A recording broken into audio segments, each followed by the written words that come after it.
Hello student, आप सभी student को एजेंट आर्ट्स एकेडमी पे स्वागत है। तो कैसे हैं आप? सब ठीक होंगे और मन दिल लगाकर पढ़ाई करते होंगे। तो आज हम लोग बात करने वाले हैं क्लास 12 ज्योग्राफी का जो है ना बाबू 5वां मॉडल पेपर है।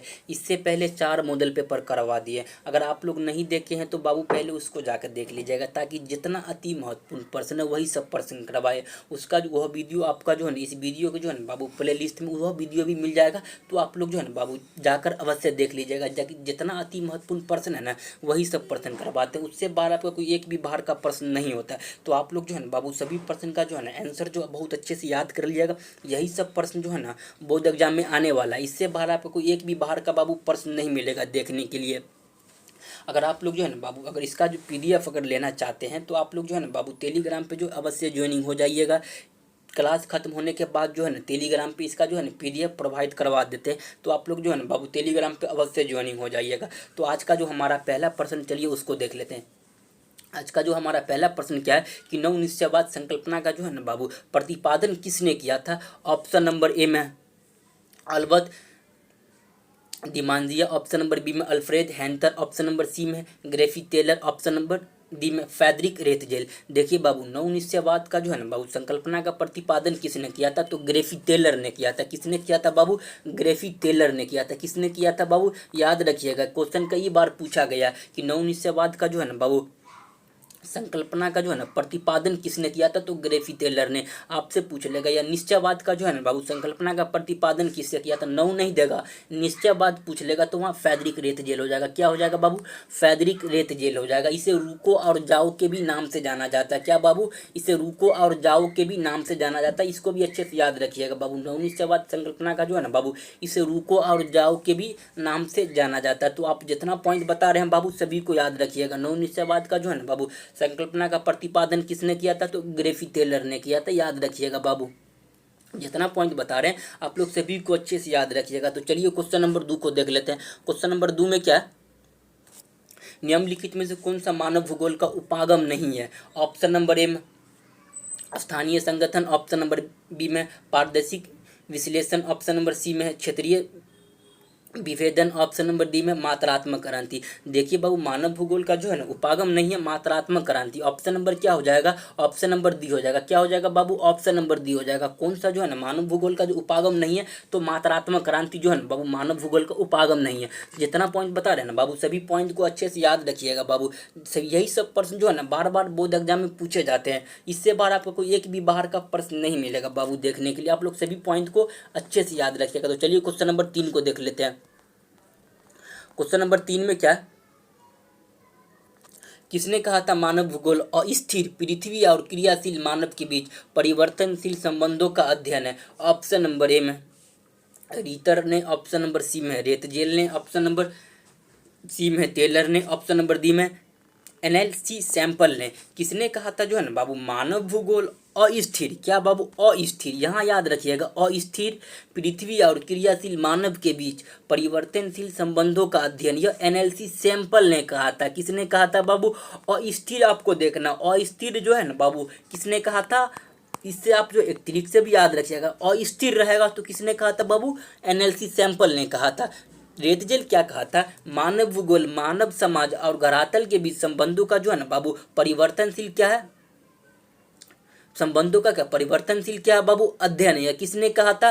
तो फ्रेडरिक रेतजेल ने कहा था। लेकिन यहाँ अस्थिर पूछे हुआ क्या बाबू? अस्थिर। तो एनएलसी सैंपल हो जाएगा। ये दोनों को याद रखिएगा, दोनों कई बार पूछा गया है बाबू। कई बार जो है ना दोनों बोर्ड एग्जाम में पूछे जाते हैं। मानव भूगोल अस्थिर पृथ्वी के परिवर्तनशील संबंधों का जो है ना बाबू बीच क्या है? अध्ययन। या किसने कहा था? तो एनएलसी सैंपल ने कहा था। आपसे ऐसे पूछेगा मानव भूगोल मानव समाज और धरातल के बीच जो है ना परिवर्तनशील संबंधों का अध्ययन है, यह किसने कहा था? तो बाबू रेतजेल ने कहा था। किसने कहा था? तो रेतजेल ने कहा था। ये उसको मैन तो दोनों को याद रखिएगा बाबू। आपसे पूछेगा मानव भूगोल का जनक किसे कहते हैं? तो रेतजेल को कहते हैं। किसको कहते हैं बाबू? तो रेतजेल को कहते हैं। मानव भूगोल का जनक किसे कहते हैं? तो रेतजेल को कहते हैं। जितना पॉइंट बता रहे हैं ना बाबू सभी को अच्छे से याद रखिएगा। तो चलिए क्वेश्चन नंबर 4 को देख लेते हैं। आप लोग जो है ना बाबू टेलीग्राम पे अवश्य ज्वाइनिंग हो जाइएगा ही। तो चलिए क्वेश्चन नंबर लेते हैं। क्वेश्चन नंबर 4 में क्या कि सैन्य भूगोल मानव भूगोल का जो है ना बाबू किस क्षेत्र के जो है ना उप क्षेत्र है।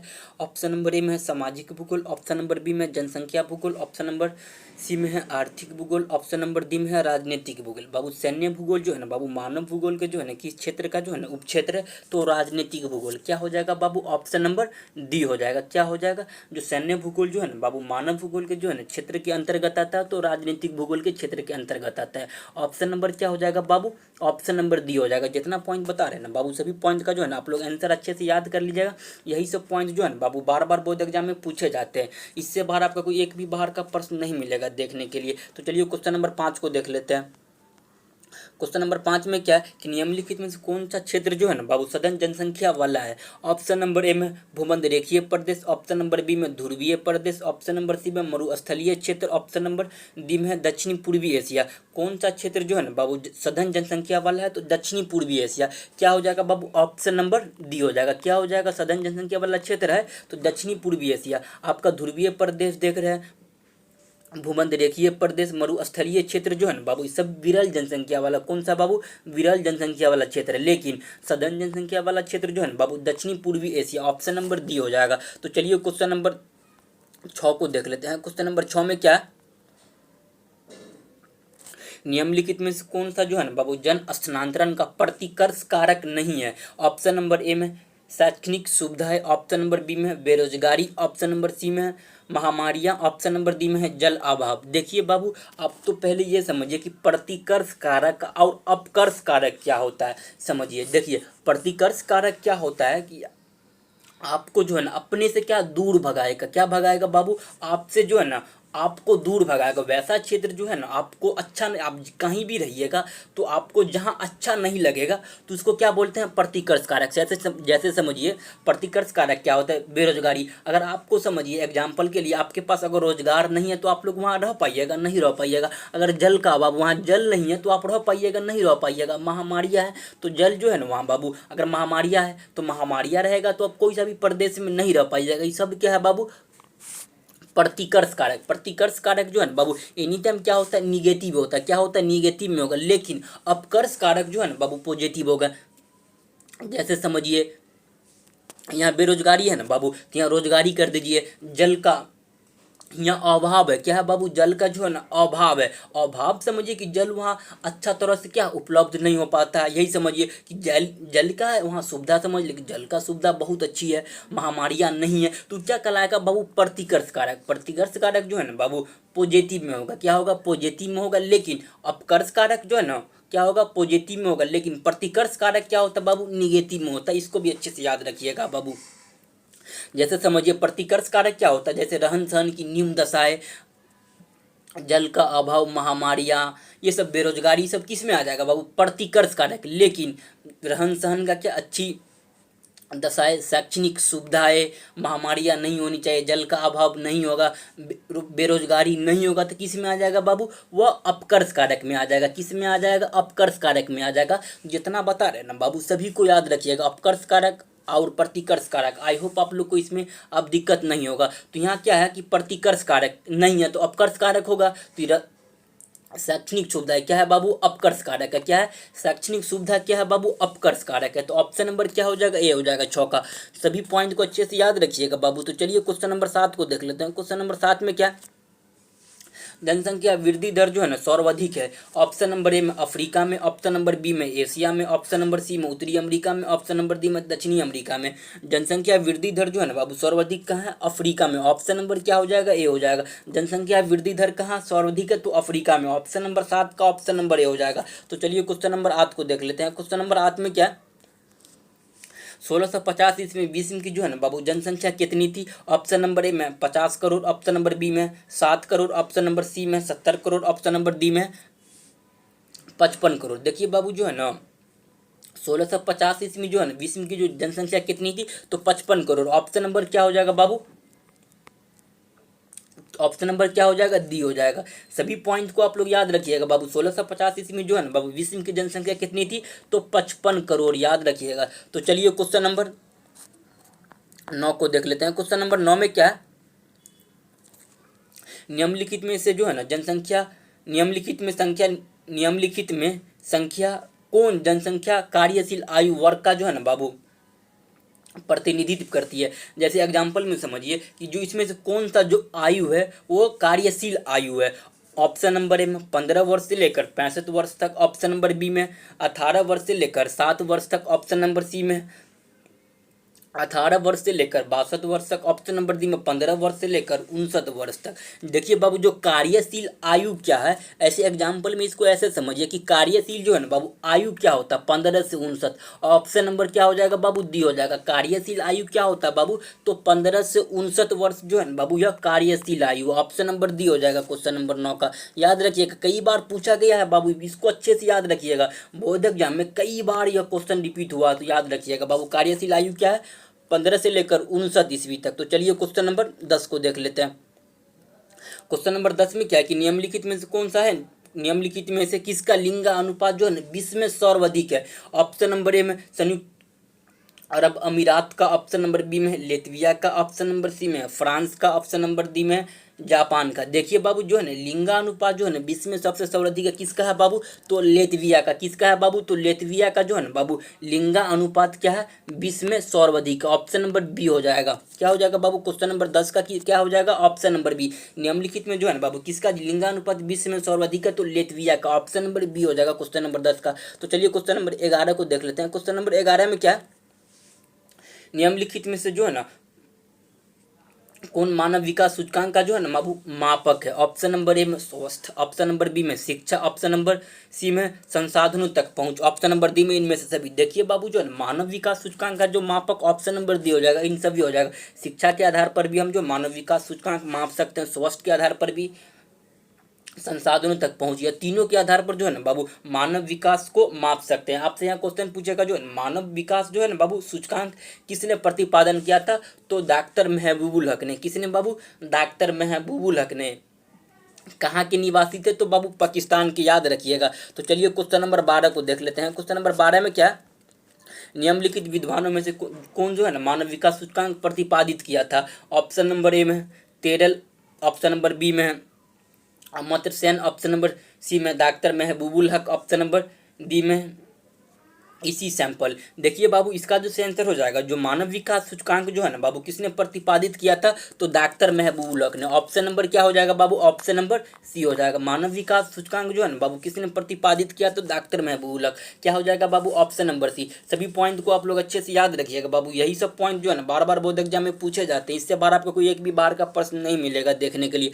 तो चलिए क्वेश्चन नंबर 13 को देख लेते हैं। क्वेश्चन नंबर 13 में क्या है, मानव विकास सूचकांक जो है ना विश्व में निम्नलिखित में किसकी कोटि जो उच्चतम है। ऑप्शन नंबर ए में नॉर्वे, ऑप्शन नंबर बी में ऑस्ट्रेलिया, ऑप्शन नंबर सी में नीदरलैंड, ऑप्शन नंबर डी में जर्मनी। देखिए बाबू मानव विकास सूचकांक जो है ना बाबू विश्व में निम्नलिखित में किसकी कोटि जो है ना उच्चतम है, तो नॉर्वे की। ऑप्शन नंबर ए हो जाएगा। क्या हो जाएगा बाबू, ऑप्शन नंबर ए। किसकी कोटि जो है ना उस टाइम में, तो बाबू क्या हो जाएगा, नॉर्वे। नॉर्वे जो है ना बाबू मानव विकास सूचकांक में जो है ना विश्व में अभी सब ये पहला नंबर पे आता है। तो क्वेश्चन नंबर 13 का ऑप्शन नंबर ए हो जाएगा। तो चलिए क्वेश्चन नंबर 14 को देख लेते हैं। बाबू सभी पॉइंट को अच्छे से याद रखिएगा। क्वेश्चन नंबर 14 में क्या कि फूलों की कृषि जो है ना कहलाती है। ऑप्शन नंबर ए में मिश्रित कृषि, ऑप्शन नंबर बी में truck farming, option number C में रोपण कृषि, ऑप्शन नंबर डी में पुष्प उत्पादन। देखिए बाबू जो है ना फूलों की कृषि क्या कहलाएगा, पुष्प उत्पादन। इसको फ्लोरिकल्चर भी रहेगा ऑप्शन में, तो फ्लोरिकल्चर क्या बोलते हैं बाबू, पुष्प उत्पादन को जो है ना बाबू फ्लोरिकल्चर भी बोलते हैं। क्या इंग्लिश में क्या बोलते हैं, फ्लोरिकल्चर, याद रखिएगा। या पुष्प उत्पादन जो है ना फूलों की कृषि को क्या कहेंगे, पुष्प उत्पादन। ऑप्शन नंबर डी हो जाएगा। चलिए क्वेश्चन नंबर 15 को देख लेते हैं। क्वेश्चन नंबर 15 में क्या है कि शाकाहारी कृषि जो है ना बाबू अधिक फसल रही है। ऑप्शन नंबर ए में है रूस में, ऑप्शन नंबर बी है डेनमार्क में, ऑप्शन नंबर सी में है नीदरलैंड में, ऑप्शन नंबर डी में है भारत में। शाकाहारी कृषि जो है ना बाबू अधिक फसल रही है कहाँ पे, तो डेनमार्क में। ऑप्शन नंबर बी हो जाएगा। क्या हो जाएगा बाबू, ऑप्शन नंबर बी हो जाएगा। क्वेश्चन नंबर 15 का ऑप्शन नंबर बी हो जाएगा। आप लोग सभी पॉइंट का जो है ना बाबू आंसर कमेंट करते रहिएगा। तो चलिए क्वेश्चन नंबर 16 को देख लेते हैं। क्वेश्चन नंबर 16 में क्या है कि निम्नलिखित में से जो है ना कौन सा रोपण फसल है। ऑप्शन नंबर ए में है रबर, ऑप्शन नंबर बी में है राई, ऑप्शन नंबर सी में है मक्का, ऑप्शन नंबर डी में गेहूं। इसमें से जो रोपण फसल जो है ना बाबू रबर, ऑप्शन नंबर क्या हो जाएगा, ए हो जाएगा। इनमें से कौन सा जो है ना रोपण फसल है, तो रबर है, ऑप्शन नंबर ए हो जाएगा। क्वेश्चन नंबर 16 का ऑप्शन नंबर ए। तो चलिए क्वेश्चन नंबर 17 को देख लेते हैं। क्वेश्चन नंबर 17 में क्या है कि निम्नलिखित में से जो है ना बाबू कौन सा कर्तन दहन कृषि भी कहते हैं। ऑप्शन नंबर ए में सघन निर्वाह कृषि, ऑप्शन नंबर बी में रोपण कृषि, ऑप्शन नंबर सी में आदिम निर्वाह कृषि, ऑप्शन नंबर डी में मिश्रित कृषि। किसको जो है ना बाबू कर्तन दहन कृषि भी कहते हैं, तो आदिकालीन निर्वाह कृषि पूरा नाम है इसका। क्या बोलते हैं बाबू? आदिकालीन निर्वाह कृषि को जो है ना बाबू क्या बोलते हैं? जो कर्तन दहन कृषि के भी नाम से जाना जाता है। तो याद रखिएगा बाबू, क्वेश्चन नंबर 17 का ऑप्शन नंबर सी हो जाएगा। तो कल क्वेश्चन नंबर 18 को देख लेते हैं। क्वेश्चन नंबर 18 में क्या कि निम्नलिखित में से कौन सा तृतीयक आर्थिक क्रियाकलाप है? ऑप्शन नंबर ए में आखेत खेती, ऑप्शन नंबर बी में आखेत, ऑप्शन नंबर सी में व्यापार, ऑप्शन नंबर डी में लो फलगलन। देखिए बाबू, जो तृतीय क्रियाकलाप जो है ना, यहाँ तो व्यापार हो जाएगा। इसका सही आंसर क्या हो जाएगा? व्यापार हो जाएगा। चलिए यहाँ थोड़ा डीपली में हम लोग जानते हैं। देखिए बाबू, खेती जो है ना बाबू किसी में आ जाएगा? प्रथम क्रियाकलाप। आखेतन प्रथम क्रियाकलाप। अब जो व्यापार जो आपका तीसरा क्रियाकलाप है। तृतीय क्रियाकलाप क्या है बाबू? व्यापार। लोह प्रगलन द्वितीय क्रियाकलाप। क्या है बाबू? यह द्वितीय क्रियाकलाप हो जाएगा। आखेतन पहला क्रियाकलाप, खेती भी पहला क्रियाकलाप। प्रथम क्रियाकलाप बोले या पहला क्रियाकलाप बोले, दोनों एक ही है बाबू, दोनों अच्छे से याद करिएगा। देखिए खेती जो है ना प्रथम क्रियाकलाप में आ जाएगा, आखेतन भी प्रथम क्रियाकलाप में आ जाएगा। व्यापार लेकिन जो है ना बाबू यह तृतीय क्रियाकलाप में। क्या है बाबू? व्यापार रहेगा, सेवा रहेगा, सब तृतीय क्रियाकलाप में जाएगा। लेकिन लोह प्रगलन जो है ना बाबू यह द्वितीय यानी दूसरा क्रियाकलाप में जाएगा। ऑप्शन नंबर इसका जो आंसर हो जाएगा ना बाबू, ऑप्शन नंबर क्या हो जाएगा? सी हो जाएगा। तृतीय क्रियाकलाप है तो व्यापार, ऑप्शन नंबर सी हो जाएगा। तो चलिए क्वेश्चन नंबर 19 को देख लेते हैं। क्वेश्चन नंबर 19 में क्या है? निम्नलिखित में से जो है ना बाबू कौन सा कृषि आधारित उद्योग है? ऑप्शन नंबर ए में सीमेंट उद्योग, ऑप्शन नंबर बी में लो इस्पात उद्योग, ऑप्शन नंबर सी में चमड़ा उद्योग, ऑप्शन नंबर डी में जूट उद्योग। देखिए बाबू, कृषि आधारित उद्योग जो है ना बाबू ये जूट उद्योग। ऑप्शन नंबर डी हो जाएगा। क्या हो जाएगा? Option number D. इनमें से कौन सा जो है ना बाबू कृषि आधारित उद्योग है? तो जूट उद्योग। तो ऑप्शन नंबर 19 का ऑप्शन नंबर डी हो जाएगा। तो चलिए क्वेश्चन नंबर 20 को देख लेते हैं। क्वेश्चन नंबर 20 में क्या निम्नलिखित में से कौन सा जो है ना वन आधारित उद्योग है? वन आधारित उद्योग ऑप्शन नंबर ए में कागज, ऑप्शन नंबर बी में सीमेंट उद्योग, ऑप्शन नंबर सी में चमड़ा उद्योग, ऑप्शन नंबर सी में गंधक उद्योग। देखिए बाबू, वन आधारित उद्योग जो है ना बाबू कागज उद्योग। ऑप्शन नंबर क्या हो जाएगा? ए हो जाएगा। क्या हो जाएगा बाबू? ए हो जाएगा। तो आज का जो हमारा जो है ना बाबू प्रश्न 20 प्रश्न था, जो अति महत्वपूर्ण प्रश्न था ना, वही प्रश्न करवाए। तो आप लोग जो है ना बाबू सभी को अच्छे से याद कर लीजिएगा। यही सब प्रश्न जो है ना बार बार बोर्ड एग्जाम में पूछे जाते हैं। इससे बार आपका कोई एक भी बाहर का प्रश्न नहीं मिलेगा देखने के लिए। तो बाबू आप लोग सभी प्रश्न का जो है ना आंसर जो है कमेंट करते रहिएगा, ताकि सभी प्रश्न आपको बहुत अच्छे से याद हो जाएगा। आप लोग जो है ना बाबू टेलीग्राम पे अवश्य ज्वाइनिंग हो जाइएगा। किस पे बाबू? आप लोग टेलीग्राम पे और व्हाट्सएप ग्रुप पे, दोनों पे अवश्य ज्वाइनिंग हो जाइएगा। क्लास खत्म होने के बाद जो है ना PDF प्रोवाइड करवा देंगे टेलीग्राम पे। आप लोग इसके लिए बाबू टेंशन नहीं लीजिए। तो चलिए हम लोग मिलते हैं नेक्स्ट क्लास में। तब तक के लिए जय हिंद, जय भारत।